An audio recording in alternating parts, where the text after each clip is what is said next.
So I wanted to do a video here going over how to use cylinders to draw the figure.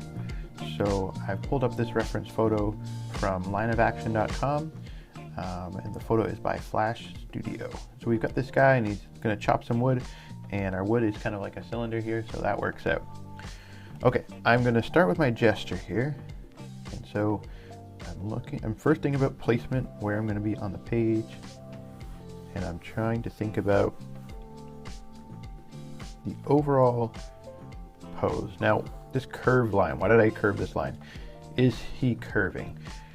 Well, he's not necessarily curving, but I'm thinking about sort of that transfer of motion, starting from the ground, and it's sort of moving up, and his one arm is holding, I feel like it kind of is higher, maybe holding more of the weight of that axe. So that's what that line represents. I'm not trying to draw what I see, I'm trying to think about what I'm drawing, think about what the model is doing, and communicate it with a directional line. So starting at the ground, traveling up, and then the first relationship that I see is the elbows. So I'm going to see that elbow, and I'm coming down and I'm checking the relationship of the shoulders. Now, it's a little bit tricky because this arm is higher and this arm is lower. That's what we just said with our elbows. But which shoulder is higher? Yeah, this shoulder is higher. Okay, so there's our relationship there. I haven't sketched the head in just yet. I'm going to come down, and now I'm going to look for the relationships at the halfway point between the shoulders and the feet, right? Because that's the center of the body, and that's the trochanters, or the pubic bone in the middle. So I'm looking there. What is that angle?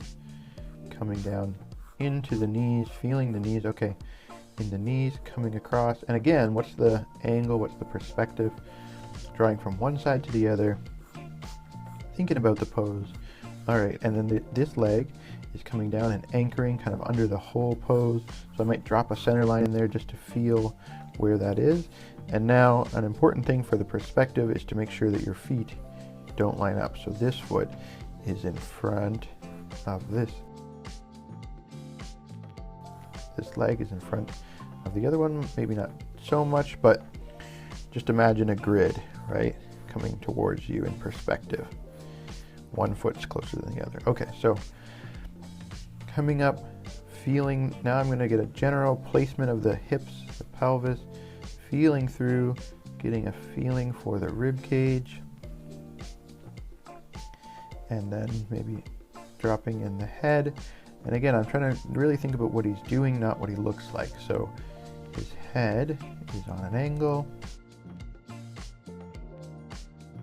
You can pretty quickly see the relationship between the eyebrows and the ears. And so that can really help you set up your angle of your head, okay? Now coming through into the arms, we've got this arm is a little foreshortened and it's holding the axe, and the other hand is holding the axe as well. And I'm already starting to use ellipses and cylinders. So just keep in mind, right, I'll use this tape for a second. If you have a circle, it's a circle, obviously, or from the side, it's a cylinder. But any kind of angle, now it's an ellipse, right? And so those ellipses, they change the perspective. So that's what I'm thinking about. I'm using these ellipses. If it's a little bit light, I will get darker as I go. I apologize. So I'm starting to use ellipses. So what I'm thinking about here is, if you imagine like a center line, I'm putting ellipses around that center. And it's not always on the center. I could put an ellipse over here or over here. And those are gonna make up my cylinder. Okay, so going through now, feeling the transfer over to this side. And now I'm gonna maybe look at contour or outline a little bit. I'm not trying to draw what I see again. I'm just trying to find my gesture and make sure everything feels correct. This is all about feeling and the life, right? The life of the pose, not drawing stiff people. That's not why we draw people. Okay, blocking in some of the basic shapes. Now, another thing you can look at is negative space. I'm going to use I'm going to use a blue pencil here. I know it is light, but hopefully you can see it a little bit. So when I say I'm looking at negative space, I'm looking at the space around the arm and the face in here, and I'm checking that space. That's my negative space. And then the same thing over here. Now I haven't drawn in any of those muscles, or the pecs, or the biceps, or any of that stuff, but I am looking at that negative space. And the way you can kind of find some negative space is maybe even put a shape behind your figure. This can be a design element, but it can also just be a way to see what is that negative shape. So, for example, what are those legs doing? What is the torso doing? What is the arm doing? And then just sort of looking at the space around the figure just as much as you're looking at the figure. So I normally wouldn't, go start shading the background at this point. I'm just sort of saying you can use the background as part of your drawing. You can use it to help you find, just to check the accuracy of what you've drawn. Okay, so I'm gonna switch to my darker pencil. Hopefully you can see a little bit better. And now let's get into using cylinders for this to break down the body.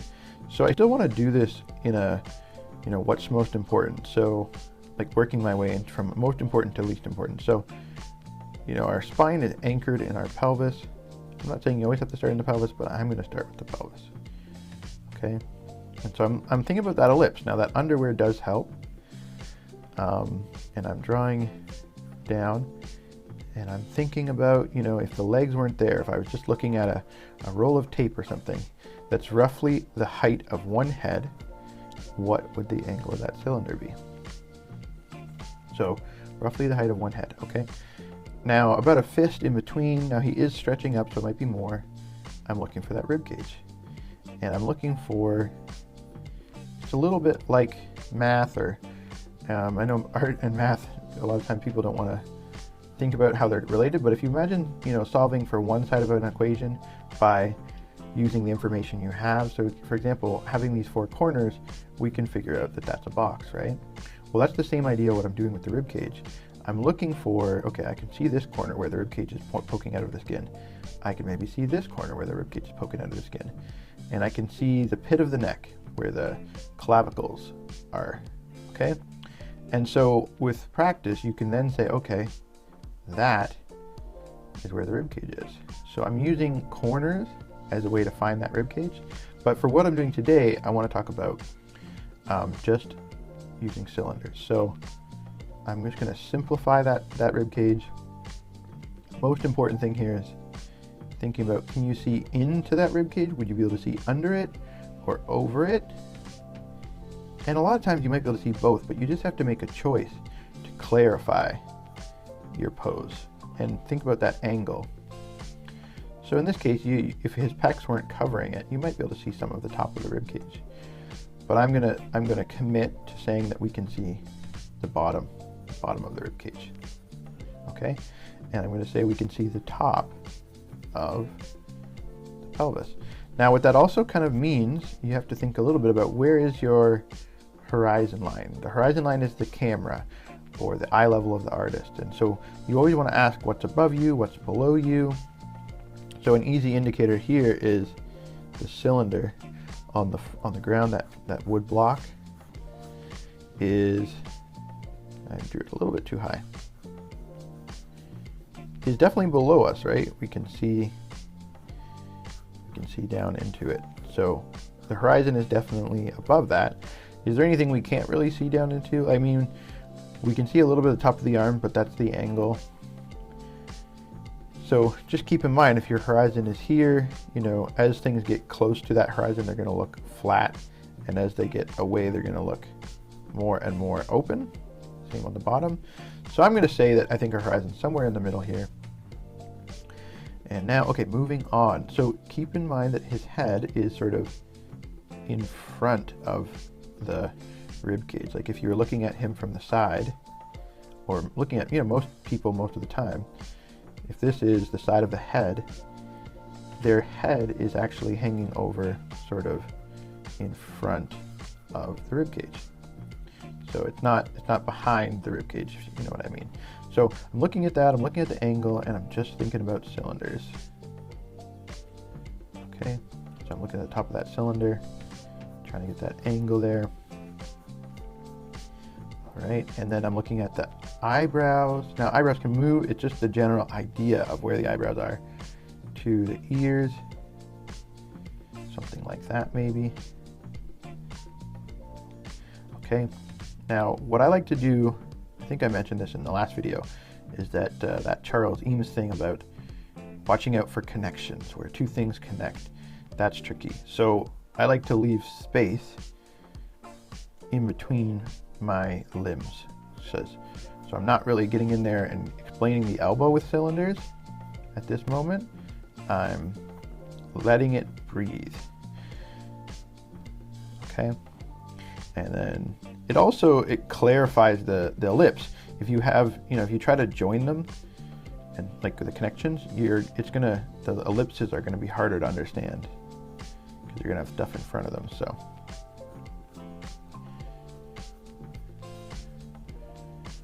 okay, so we got our arms. Now, really, did I need to do the arms before the legs? You could have done either way. A lot of times I might do the legs first, but for whatever reason I didn't, maybe because of holding the axe. So I'm just stopping my cylinder just above the kneecap.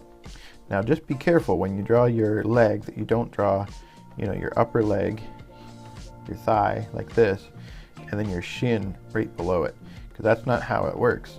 Your upper leg is like this, and your shin is offset to the side like this. I know that looks crazy, but that is how it goes.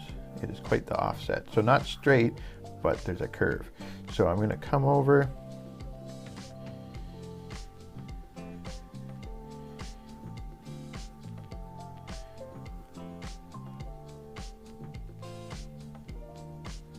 I'm just looking at the pose and checking my offset, and then it's angling in to that foot, which is behind the tree stump. Now, in terms of a foot, it's a cylinder. I talked about it in the last video on boxes. I like to map out the footprint. And now a really rudimentary, simple foot you could do is just sort of like two cylinders, kind of like a sock, right? You could do that, but it doesn't really look like a foot. But the concept makes sense. I like to do a cylinder, basically, that comes down and then has a footprint like this. And I might even do that same sort of half of a cylinder here. And then now I'm taking this cylinder and I'm gonna turn it. So right now it's, in this sock version, it's up like that. And I'm gonna turn it flat so that cylinder is flat. So now it's gonna look like this. And then that sort of looks like a Converse shoe or something, right? Kind of like a foot. A really even faster way to do it, I know I'm talking about cylinders, is sort of that Michelangelo shape where you just draw a triangle and maybe find the big toe. That is definitely a quick way to draw the foot. So I'm probably going to do that. But the idea of wrapping lines really applies to this, right? So coming down, finding that foot, something like that. All right, and I do work all over the figure. If I see something that looks weird, I'm going to go back and just adjust it. I think that head could be a little bit bigger. All right, moving on. So this leg is on an angle. That weight is shifting down, just stopping right above the knee. Okay, and then transferring it down into the calf muscle. The calf is behind the thigh, drawing right through that piece of wood so I know where it goes. And then this foot is on a little bit of an angle. So what I'm doing there is I find the calcaneus, or the heel bone, back here, and then I project forward to find the toes, and then I'm going to just throw in some wrapping lines to make some sort of a foot shape. So there's my foot shape and my toes. I'm using a little plane there. All right, now the last thing, you can't really see it so well, but the hands are also sort of making a cylinder. You can kind of think about like, you know, like Lego hands. You know, they look like this. That's sort of like a grip, right? So you can kind of think about a cylinder, just for the sake of doing this, of like kind of like Lego hands wrapping around. And there we go. Now I'm going to shade it, but I'm not going to shade it according to any kind of light and shadow here, really. What I'm going to do is I'm just going to shade it to that all of the plane changes are noticeable. So you can shade in all of your, maybe even shade the top of the hands. It just sort of makes those cylinders really clear. You could put in wrapping lines, like for the pectoralis, you could put some wrapping lines in there. You could put a center line down the face if you wanted to. And you could shade it, you know, because basic shading on a cylinder, core shadows, I'm just going to do them according to, again, I'm not really trying to shade it according to light and shadow that we're seeing. I'm just trying to make this look sort of three-dimensional.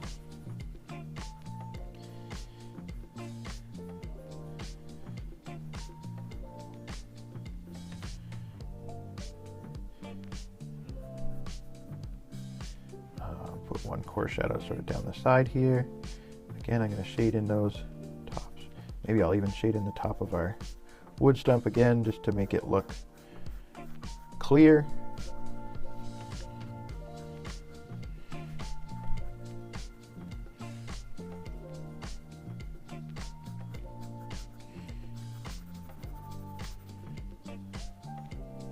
So yeah, I would just encourage you, don't really worry about light and shadow. This is a great way to do light and shadow, like to map it out. But what I'm saying at this moment is just use this as a way, you know, in a quick pose, try to break down the figure and just make it make sense to you, the forms. And I'm just gonna shade in our negative space here.